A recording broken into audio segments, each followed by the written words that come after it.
CIET NCERT presents audiobook Curiosity, Textbook of Science for Grade 8.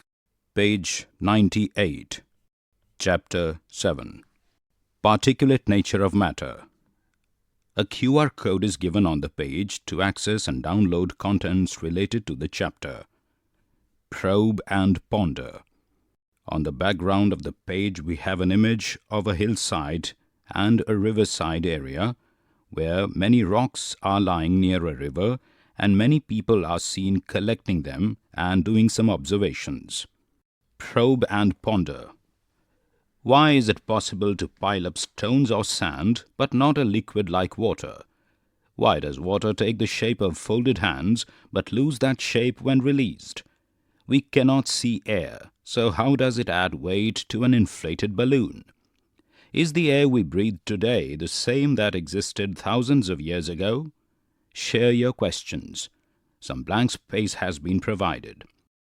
On the bottom right of the page, we have a picture of 3 kids who are wildly amused in excitement about the concept, and they have a big question mark in their heads. Page 99. You might have collected pebbles and stones from the sand while playing on a river bank or a beach. Where do these pebbles, stones, and sand come from? In the mountains, rocks gradually break down due to erosion. Rivers flowing through these regions carry along the eroded rock pieces. As the rivers flow, they continue to break down the rocks further into pebbles, stones, sand, and transport large quantities of them to the plains. The bigger rocks are eventually broken down into finer grains of sand and clay. Is this grain the smallest unit of a bigger rock, or can these grains of sand and clay be broken down further? Let us find out. 7.1. What is matter composed of? Activity 7.1. Let us explore. Take a stick of chalk, figure 7.1a, and break it into 2 pieces, figure 7.1b. Continue breaking the chalk till it becomes difficult to break it further by hand. Grind the small pieces of chalk thus obtained, figure 7.1c, using mortar and pestle. Observe the fine powder of chalk with a magnifying glass, figure 7.1d. On the right side of the page we have figures 7.1a to d. Figure A depicts a stick of chalk. Figure B depicts the chalk stick broken into 2 pieces. Figure C depicts a piece of chalk ground into fine powder, and the picture D depicts a close-up view of chalk powder under a magnifying glass. What do you observe? Each tiny grain you observe is still a speck of chalk. We have the picture of a boy here who's asking an interesting question. Is every speck of this fine chalk powder still composed of the same substance, or has it changed into something else on breaking or grinding? Recall Curiosity Grade 7 Chapter Changes Around Us, Physical and Chemical. Is grinding chalk a physical change or a chemical change? You learned that the chalk does not change into a new substance on grinding. It is a physical change in which only the size of each speck of chalk has reduced further. Page 100. These specks of chalk powder can be broken further into smaller particles by further grinding. Let us imagine that this process of grinding continues. Eventually, we would reach a stage where the chalk particles cannot be broken down any further. The tiny units obtained at this stage are the basic building blocks that the chalk was made up of. On the left of the page, we have the picture of a girl asking a question. Are the units of chalk obtained in this manner considered the smallest units of chalk? This means that one whole piece of chalk was made up of a large number of smaller units. These units are called constituent particles of chalk. A constituent particle is the basic unit that makes up a larger piece of a substance or material. Just like chalk, the grains of sand and clay are not the smallest units of bigger rocks. These are also made up of a large number of their constituent particles. Let us explore further. Recall the dissolution of sugar into water to form a solution. What happens to sugar when it is dissolved in water? Activity 7.2. Let us perform. Safety first. On the left of the page, we have the picture of a young boy in a chemical lab. He is wearing all the protective gear necessary and telling us, perform the activity under the supervision of a teacher or an adult. Never eat or drink anything unless asked to. Fill a glass tumbler with drinking water. Put 2 teaspoons of sugar into it. Do not stir the water. Taste a small spoonful of water from the top layer of the glass. Does the water taste sweet? Now, stir the water until the sugar dissolves completely. Figure 7.2. Again, taste a spoonful of water from the top layer. What difference in taste do you notice? Does it taste sweet? Since the top layer of water tastes sweet after dissolving sugar, it must be present in the solution. Do you observe any sugar particles in the solution? Sugar particles can no longer be observed, but their presence can be sensed by taste. When sugar dissolves in water, it breaks up into its constituent particles which cannot be broken down further.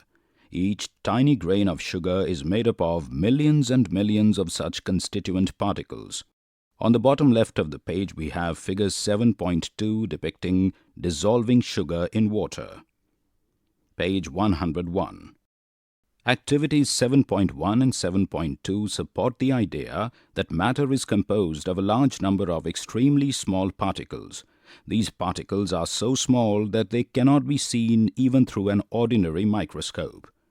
We have the picture of a boy here asking, but where did the sugar go? The tiny sugar particles separate and occupy the available spaces between the water particles. These spaces between the particles are known as interparticle spaces.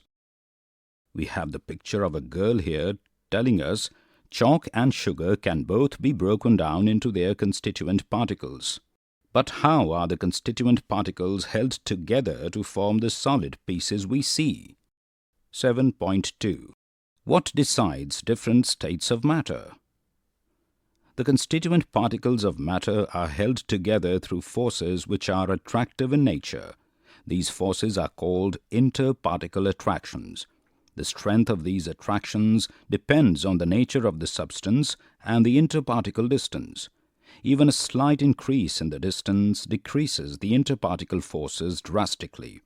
The strength of these forces ultimately decides the physical state of the substances. Our scientific heritage. Do you know that since ancient times, people have been thinking about how far things could be broken down and what is matter made up of? Acharya Kannad, an ancient Indian philosopher, first spoke about the idea of a Paramanu, atom. He believed that matter is made up of tiny, indivisible, eternal particles called Paramanu. This idea was written in his work called Vaisheshika Sutras. On the bottom right of the page, we have the picture of a boy exploring such facts in a library. Page 102. Let us explore how these attractions vary in different states. 7.2.1. Solid state. How are the constituent particles held together in solids? Activity 7.3. Let us find out. Collect a few solid objects such as a piece of iron or an iron nail, a piece of rock salt, a stone, a piece of wood, a key, and a piece of aluminium. Figure 7.3.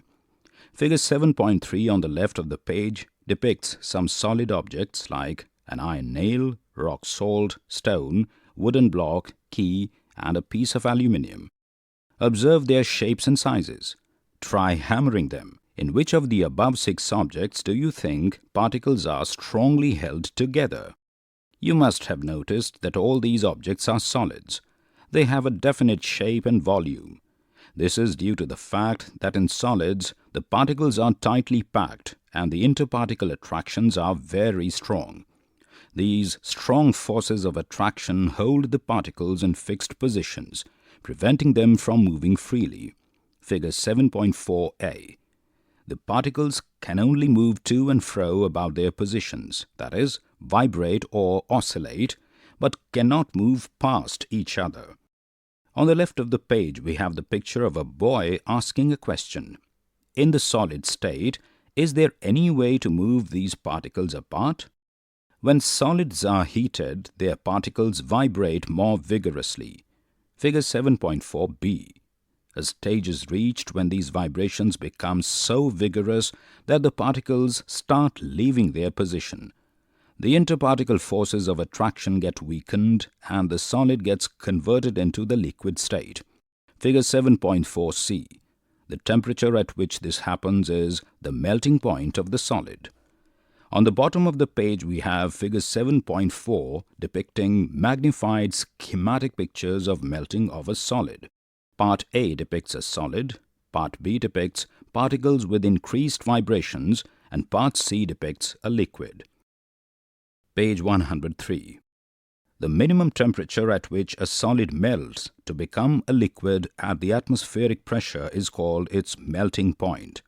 Generally, in a liquid state, particles are somewhat farther away from each other as compared to those in the solid state.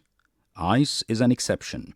Its particles are farther apart than those in water. Some solids have weak interparticle forces of attraction, so their melting points are low, while others have strong attractive forces and have high melting points. Some examples of solids and their melting points are given in Table 7.1. Table 7.1. Melting points of some solids. 1. Ice. A picture is given. Melting point 0 degrees centigrade. 2. Urea. A picture is given. Melting point 133 degrees centigrade. 3. Iron. A picture is given of iron nails. Melting point 1538 degrees centigrade. On the bottom of the page, there's a picture of a girl asking a question. Solids have a definite volume, but what about liquids and gases? Page 104. 7.2.2. Liquid state. Activity 7.4. Let us try and find out. On the top of the page, we have figure 7.5 depicting water placed in containers of different shapes. We have three different figures given in part A, B, and C. 200 milliliters of water is in all the three different containers: a bottle, a jug, and a glass. Take three clean and dry containers of different shapes. Label them A, B, and C. Figure 7.5. Mark the 200 ml level in each container using a marker or by pasting a thin strip of water. Fill container A with water up to the marked level. Carefully transfer the water from container A to container B without spilling and observe the shape and level of the water. Now transfer the same water from container B to container C carefully and observe the shape and its level again. You will notice that the water takes the shape of the container into which it is poured. So we can say that the liquids do not have a fixed shape and take the shape of the container they are kept in. This happens because the particles of liquids are free to move. In all three containers, the water level remains at 200 ml and no change in volume is observed. Hence, we can say that liquids have a definite volume. However, if a container is not clean, some water may stick to its walls, causing the water level in the next container to be slightly less than 200 ml after pouring. Activity 7.4 shows that the particles of liquids can move freely, but only within a limited space. Therefore, we can infer that liquids have no fixed shape but have a fixed volume. Let us now compare interparticle forces of attraction in liquids and solids. Take some water in a shallow vessel and try to move your finger through it. Figure 7.6 on the bottom left of the page depicts moving finger through water. Are you able to move your finger through the water? Page 105. You can move your finger through water without breaking or cutting it permanently, which cannot be done in the case of solids. When you try this, you are temporarily displacing water. As soon as you remove your finger, the position of the water is restored.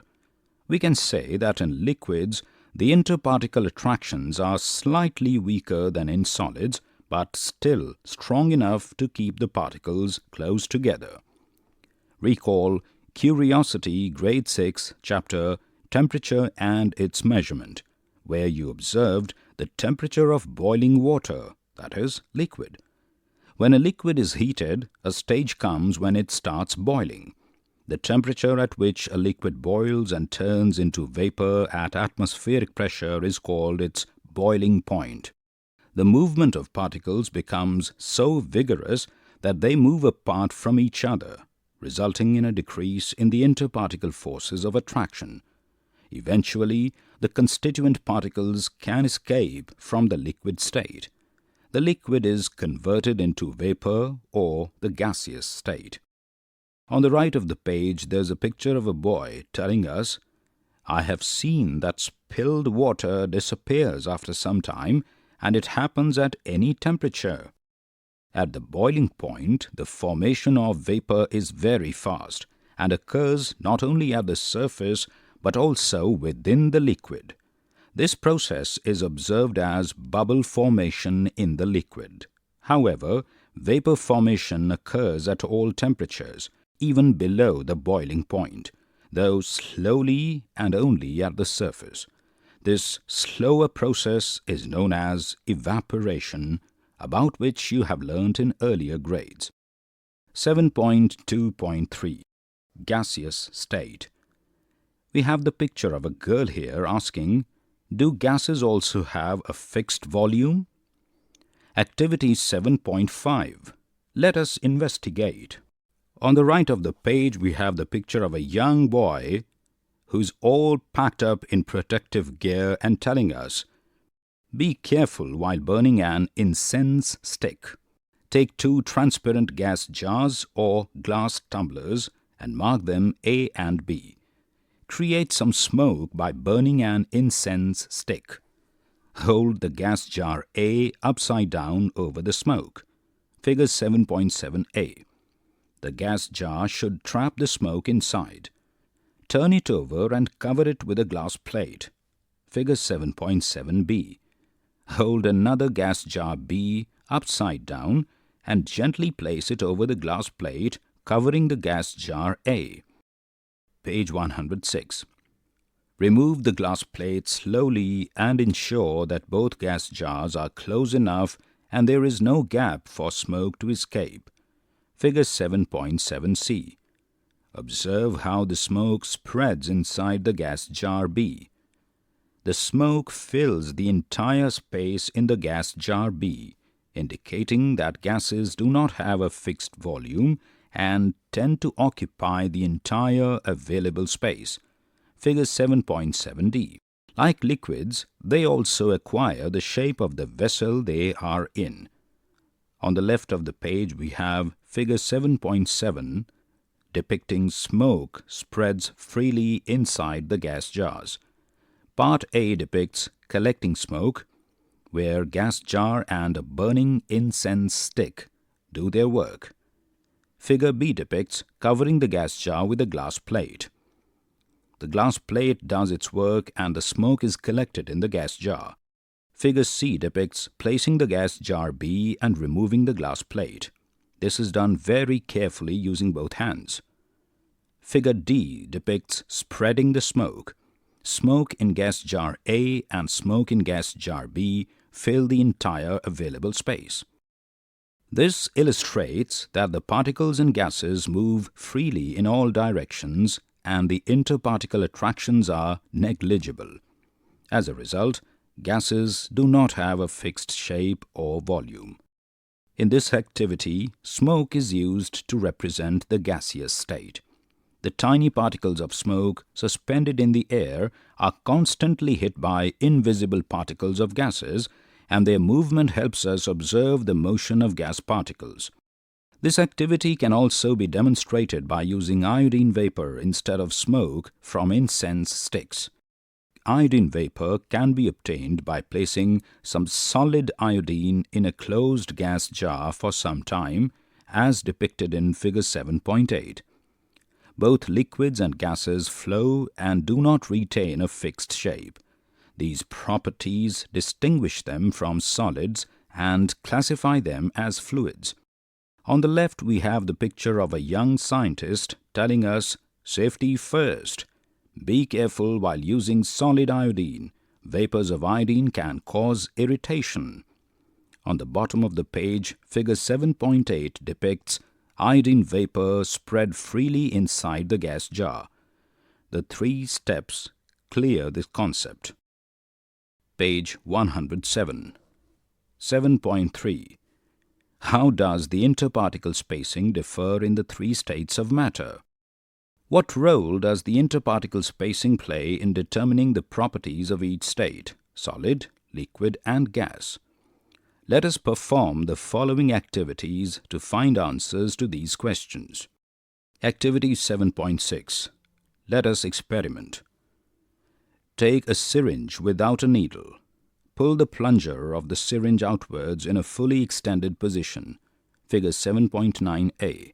Place your thumb over the open end of the syringe to prevent the air present inside the syringe from escaping. Figure 7.9b. Push the plunger slowly and steadily inward. Figure 7.9c.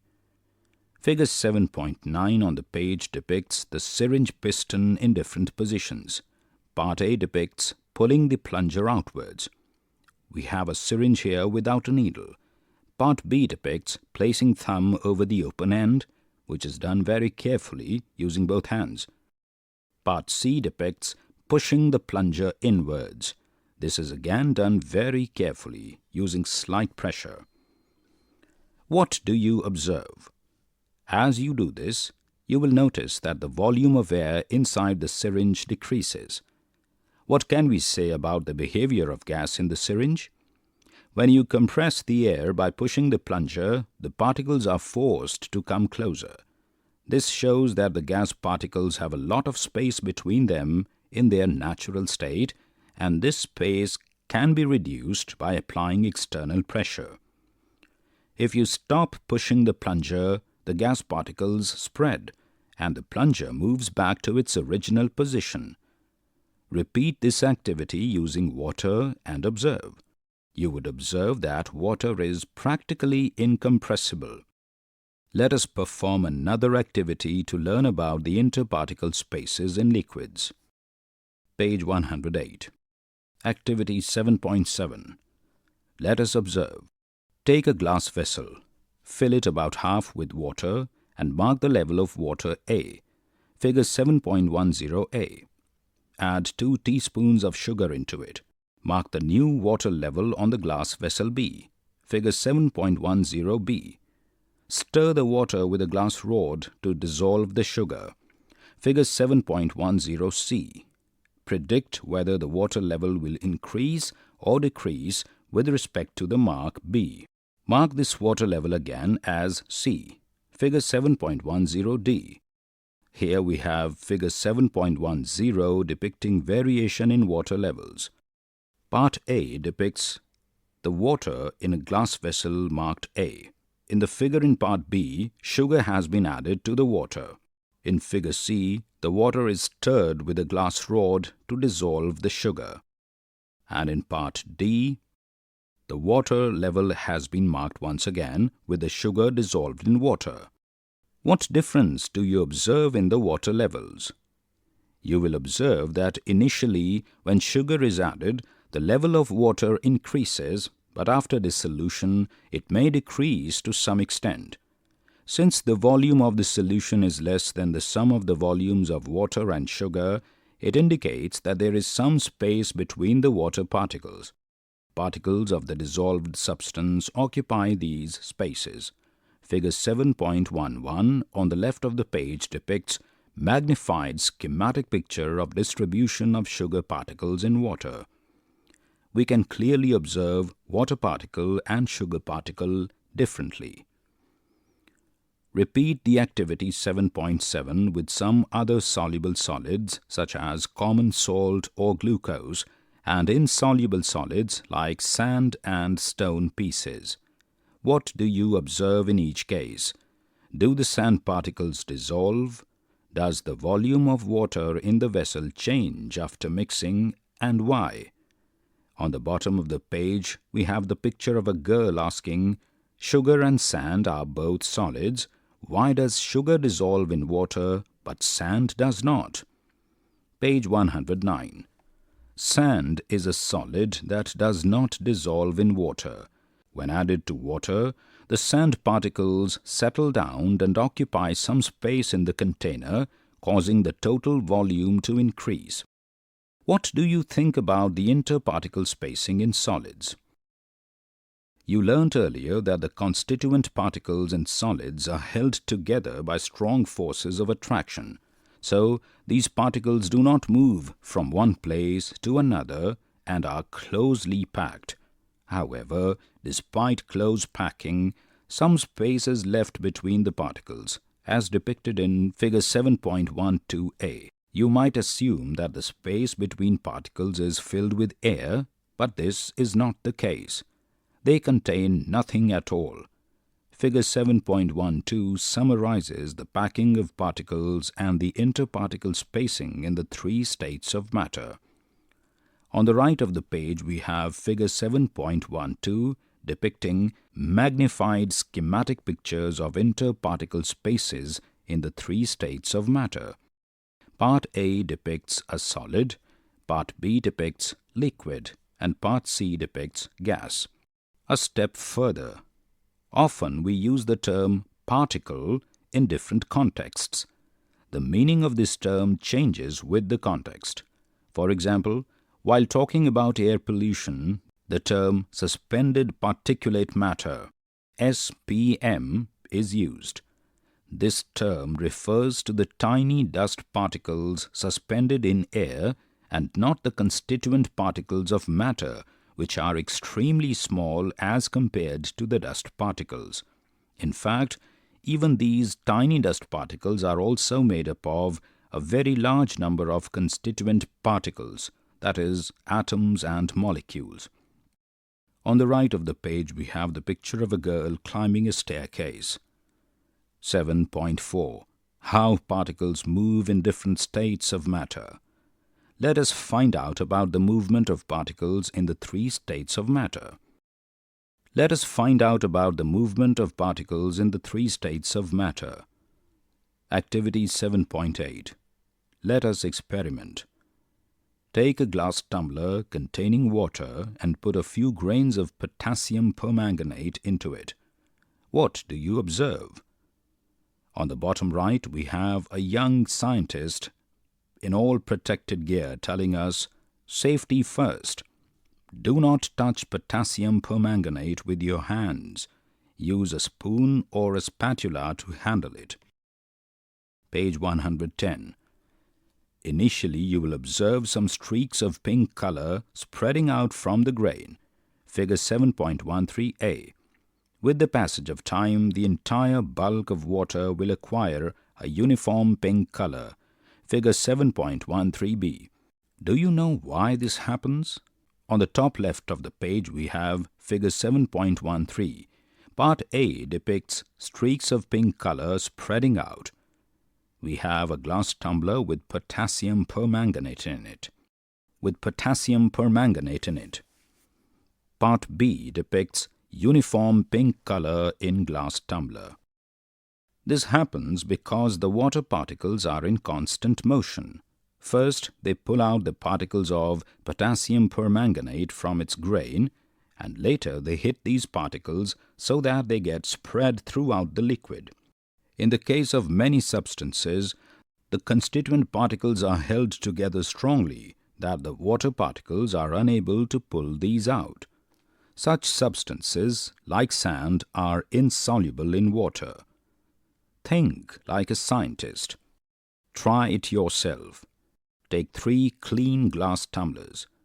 Pour hot water in one of them, water at room temperature in the second, and ice-cold water in the third. Drop a small grain of potassium permanganate into each of them. Watch carefully and compare. What do you observe? Water particles move faster in hot water compared to water at room temperature, and even slower in ice-cold water. As a result, the potassium permanganate spreads the fastest in hot water, less quickly in water at room temperature, and the slowest in ice-cold water. Hence, the movement of particles increases when heat is provided. Try to depict it by drawing a diagram.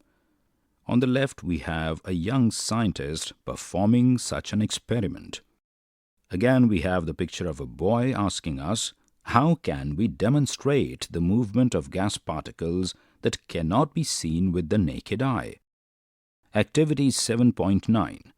Let us find out. Light an incense stick in one corner of the room, figure 7.14. Wait for a few minutes and observe. Do you notice the fragrance from a distance? Page 111. On the top of the page we have figure 7.14 depicting burning of an incense stick. A boy is holding the stick and a girl far across in the room can smell. When an incense stick is burnt in one corner of the room, initially the fragrance is felt only around the incense stick. Shortly you can smell the fragrance throughout the room. This happens because the particles of the fragrance spread, filling the entire room. This shows that the particles of air are moving constantly. The air particles hit the particles of the fragrance and help them spread throughout the room. We have the picture of a boy here who is exclaimed by this observation and tells us, "Oh, now I know why and how the fragrance of perfume reaches us." Can you share a few other real-life situations where you have experienced the movement of gas particles? Ever heard of? The particulate nature of matter plays a crucial role in many everyday processes. For example, when we wash clothes stained with oil using soap, numerous soap particles surround the oil particles on the fabric. One end of the soap particle attaches to the oil and the other mixes with water, thus helping lift the oil off and wash it away. Figure 7.15 on the left depicts particles of soap help in cleaning. A boy and a girl are engaged in this activity, and the picture of a boy towards the bottom right of the page depicting how exclaimed and excited he is to observe and note this activity. Page 112. Based on our learnings from the chapter, we can say that matter is made up of small particles which are held together by the force of attraction.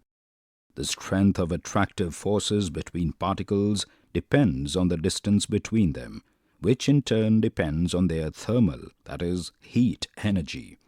Thus, it is the thermal energy of the particles that determines the physical state of matter.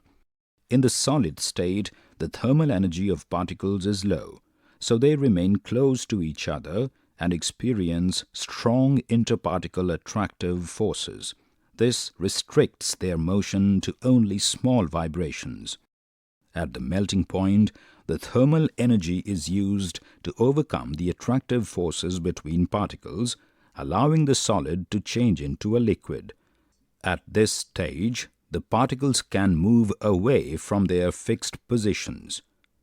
The interparticle distance increases slightly, reducing the strength of the attractive forces to a level that allows the particles to move around, though still within a limited space. In the gaseous state, the particles have enough energy to overcome the forces of attraction between them and move freely in all directions. You will learn more about these particles that constitute matter in higher grades. Let us wrap up. Particle nature of the three states of matter. States of matter. We have the states of matter depicted beautifully in a picture diagram here. The picture is in the form of a table with 3 columns. Column 1, solid, with a picture. Column 2, liquid. Again, a picture is given. Column 3 depicts gas with a picture. Solid. Interparticle spacing minimum. Packing of particles are closely packed. Interparticle attraction is maximum. Movement of particles negligible. Only vibrations. Liquid. Interparticle spacing little more than in solids. Particles are a little loosely packed than in solids. Interparticle attraction is slightly weaker than in solids. Movement of particles restricted to limited space. Gas. Interparticle spacing maximum. Particles are free. Interparticle attraction is minimum, negligible. Movement of particles in all the available space. Page 113. Snapshots. On the top right of the page we have the picture of a girl with a carry bag holding a mobile phone and clicking some snapshots. Matter is composed of extremely small particles. The particles are held together by interparticle forces of attractions. The interparticle attractions are the strongest in solids, a little weaker in liquids, and the weakest in gases. Solids have a fixed shape and size due to strong interparticle attraction, minimum interparticle space, and no free movement of the constituent particles. The interparticle attraction in liquids is slightly weaker than in solids, enabling the particles to move within a particular space and providing them with a little more interparticle spacing. Therefore, liquids have a definite volume but no fixed shape. The interparticle attractions in gases are negligible, making their particles completely free to move from one place to another and resulting in maximum interparticle space. Therefore, gases have no fixed shape and volume. Keep the curiosity alive. 1. Choose the correct option. The primary difference between solids and liquids is that the constituent particles are 1. Closely packed in solids while they are stationary in liquids. 2. Far apart in solids and have fixed position in liquids. 3. Always moving in solids and have fixed position in liquids. 4. Closely packed in solids and move past each other in liquids. 2. Which of the following statements are true? Correct the false statements. 1. Melting ice into water is an example of the transformation of a solid into a liquid. 2.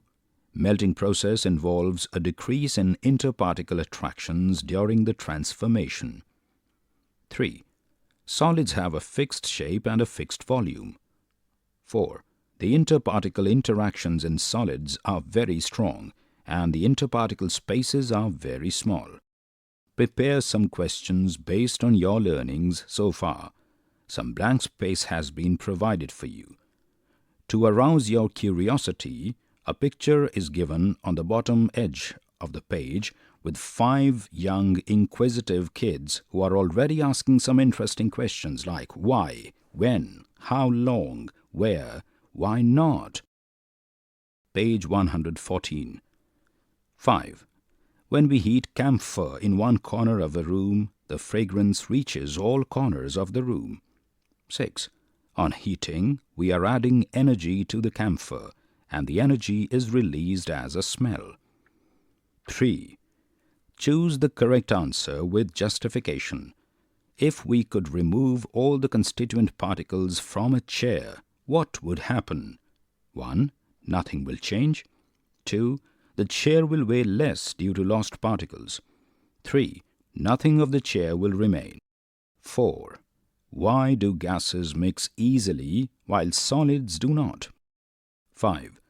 When spilled on the table, milk in a glass tumbler flows and spreads out, but the glass tumbler stays in the same shape. Justify this statement. 6.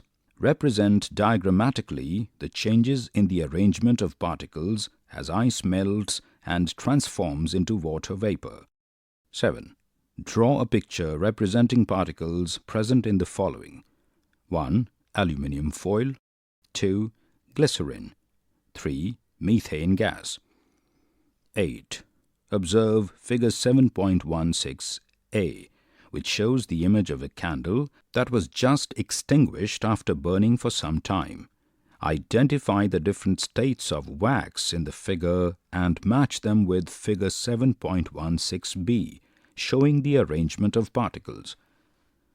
On the bottom left of the page we have figure 7.16, part A depicting the image of a candle that was just extinguished and part B depicting the arrangement of the particles. 9. Why does the water in the ocean taste salty even though the salt is not visible? Explain. 10. Grains of rice and rice flour take the shape of the container when placed in different jars. Are they solids or liquids? Explain. Reflect on the questions framed by your friends and try to answer. Some blank space has been given for you. We have on the bottom left of the page a picture of 5 kids telling us something interesting. I think, but we thought, maybe, shouldn't it be? This should be enough to arouse your curiosity. Page 115.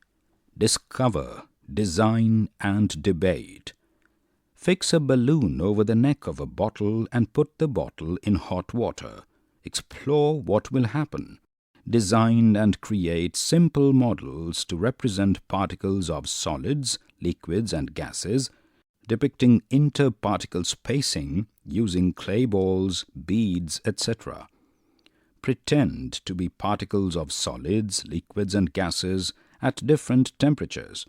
Create and perform a role play or a dance depicting particles in motion. Debate in the class. Gases can spread and fill all the available space. Is this property of gases beneficial or harmful? On the top right of the page we have the picture of a group of people telling us society, science and interdisciplinary projects can work together for everyone's best. A step further. The tiny particles that make up all matter are atoms and molecules. For example, iron is made up of atoms of iron, and gold is made up of atoms of gold. Atoms of many elements like hydrogen, oxygen, and sulfur are not able to exist independently. In such cases, a certain number of atoms of the same element combine to form a molecule.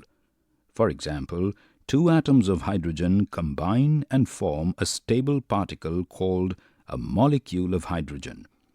A water molecule is made up of 2 hydrogen atoms and 1 oxygen atom. You will learn about atoms and molecules in higher grades. On the bottom right of the page we have a picture of a boy climbing a staircase. This chapter ends here. Curiosity. You were just listening to this audiobook, Textbook of Science for Grade 8. Narration, Gaurav Marwa. Sound recordist, Virendra Rawat. Assistance in production, Amarjit Sarkar. Directed and produced by Vimlesh Chaudhary. This audiobook is brought to you by CIET NCERT, New Delhi, India.